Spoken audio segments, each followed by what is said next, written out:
हर salary लेने वाले इंसान की ज़िंदगी में एक ऐसा वक्त आता है जब उसे लगता है कि सैलरी तो ठीक ठाक है ही, लेकिन टैक्स में बहुत कट रहा है।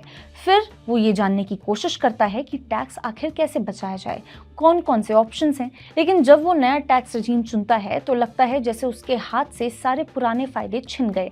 ना एटीसी का डिडक्शन, ना एचआरए का फ़ायदा और ना ही हेल्थ इंश्योरेंस पर कोई भी किसी भी तरह की छूट। तो फिर सवाल उठता है, क्या नया टैक्स रजीम सिर्फ सस्ता है या समझदारी वाला भी है? क्या इसमें अब टैक्स प्लानिंग की कोई ज़रूरत नहीं रह गई है? और अगर है तो फिर कैसे किया जाए? इन्हीं सारे सवालों के जवाब आज हम आपको इस वीडियो में देने की कोशिश करेंगे। नमस्कार, मैं हूं मुस्कान ओझा, आप देख रहे हैं मनी 9। कहानी शुरू होती है उस बदलाव से जो बजट 2025 में हुआ।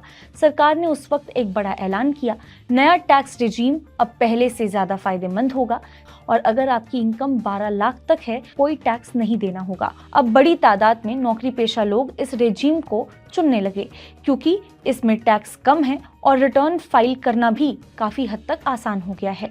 लेकिन जैसे जैसे ये रेजीम पॉपुलर हो रहा है, एक नई टेंशन भी सामने आ रही है कि अब टैक्स बचाने के तरीके बहुत कम हो गए हैं। अब यहाँ एक एग्जाम्पल से आपको हम पूरा का पूरा मामला समझाते हैं। दिल्ली में रहने वाले अभिषेक पाठक जो एक स्टार्टअप में काम करते हैं, उन्होंने नया टैक्स रेजीम चुना और उसकी टैक्स लायबिलिटी पहले से काफ़ी कम हो गई है।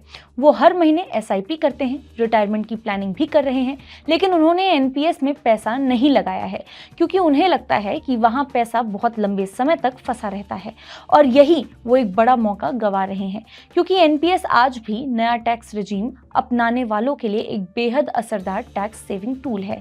अब हम जो बार बार एनपीएस पर जोर डाल रहे हैं उसका मतलब क्या है ये भी समझते हैं। दरअसल अगर आपकी कंपनी आपकी बेसिक सैलरी पर 14% तक एनपीएस में योगदान करती है तो वो पूरा पैसा टैक्स फ्री होता है। इसे section 80C CD sub section 2 के तहत छूट मिलती है और ख़ास बात यह है कि ये छूट नया टैक्स रेजीम अपनाने वालों को भी मिलती है। मतलब मान लीजिए कि अगर अभिषेक की बेसिक सैलरी 50,000 है और उसकी कंपनी 14% यानी कि 7,000 एनपीएस में देती है तो ये पूरा 7,000 हर महीने टैक्स फ्री रहेगा। साल भर ये 84,000 बनता है, यानी करीब 5% से ज़्यादा टैक्स बचत। और जब वो 60 साल की उम्र में पैसा निकालेंगे तो एनपीएस से निकाले गए कुल कॉर्पस का 60% हिस्सा भी टैक्स फ्री रहेगा। तो इसके लॉक इन पीरियड को आप दिक्कत की तरह मत देखिए क्योंकि एनपीएस का मकसद ही रिटायरमेंट प्लानिंग है। उसके लिए आप कैसे कैसे प्लान कर सकते हैं इसमें वो आपकी मदद करता है। और वैसे भी इमरजेंसी के लिए एक हमेशा से ही आपके पास एक अलग फंड होना ही चाहिए।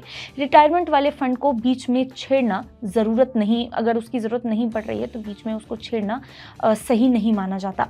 अब ईपीएफ यानी कि एम्प्लॉय प्रोविडेंट फंड का भी यहाँ पे हम जिक्र करते हैं।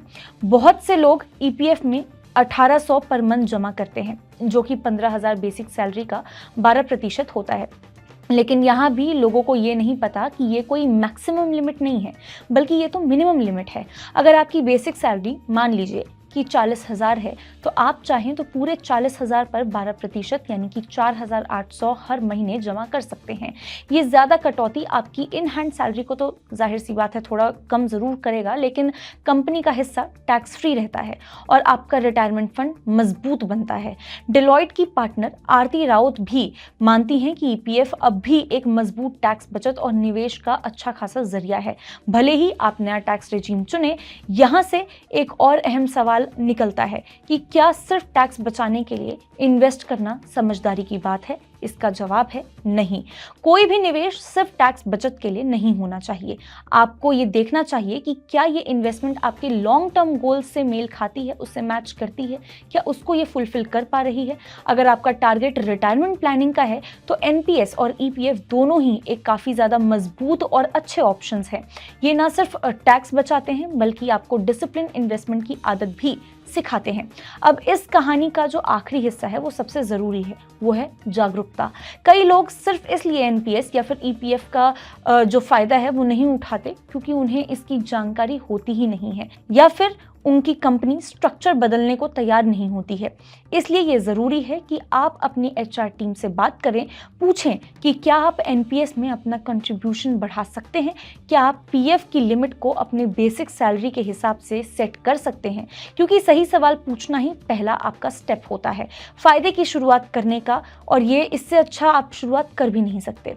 तो कुल मिलाकर नया टैक्स रेजिम भले ही आसान लगे, लेकिन इसकी जो गहराई है उसमें आप जाएं तो इसमें भी बहुत से ऐसे रास्ते हैं जो आपको सिर्फ टैक्स आपकी बचत नहीं करते, बल्कि फाइनेंशियल सिक्योरिटी भी आपको प्रोवाइड करते हैं। बस ज़रूरत है सही जानकारी की, थोड़ी जागरूकता की और लंबे नज़रिए से सोचने की। आज के लिए बस इतना ही। ऐसे ही और वीडियोस के लिए देखते रहिए मनी9।